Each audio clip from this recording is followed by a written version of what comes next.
Hello guys, we are back with our next lecture. In this lecture, let us go through storage allocation. So storage allocation can be divided into two different ways. The first type is static allocation.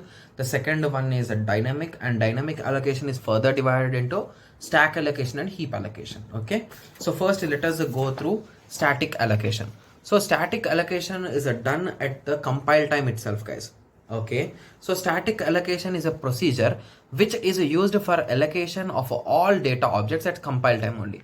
So basically you need to know what you will be using and what size and what everything you'll be using, guys, because here we are trying to do everything at the compile time itself. Before compile time itself means while writing code only you should have 100% clear idea on everything.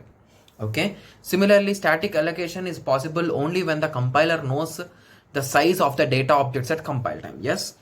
Okay, so the major drawbacks of this is nothing but if you consider in terms of array, guys.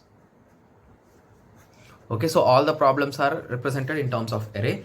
So the array or any data structure size should be known to us prior to the creation of the data structure. So basically before creating the data structure only, you should have a clear idea because you will be defining the sizes, right? So int I bracket square bracket open 10 square bracket close semicolon. So here you defined size is equals to 10.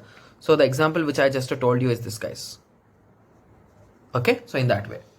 Okay, so if memory is allocated than so if more memory is allocated than required, so assume that you thought of you will be using 100 variables, guys. Okay, array size of 100, but your program luckily got executed with a minimum of 3. Like in 3 also you can do the program. Okay, you allocated 100 spaces but you are using only 3. Sorry for that. In that situation you are just wasting the space, right? So that is a drawback. Similarly, assume that you gave less memory, so you assumed that okay, 3 it is enough, right? So let us give 3 only, but in the next time you require more memory. So in that situation again you need to recode it, right? Yes. So these kind of issues could be there. Okay, and any kind of insertion and deletion operations are really expensive.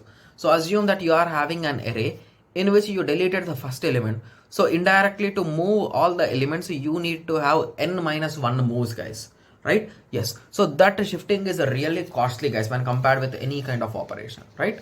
Yes. So those are some drawbacks of a static allocation, guys. Okay. So now let us go through dynamic allocation. Okay, so dynamic allocation is nothing but it is at a runtime, guys. Okay, so dynamic allocation is the process of assigning the memory during the execution time or runtime. So basically when you are running the program, you will be executing the space. Simple. Okay, so stack allocation.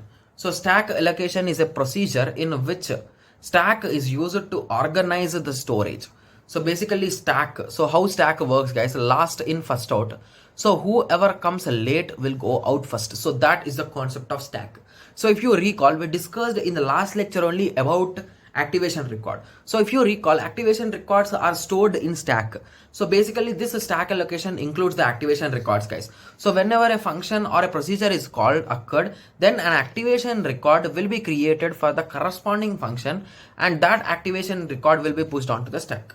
Okay, yes. So based on your marks, you can explain about activation record also here.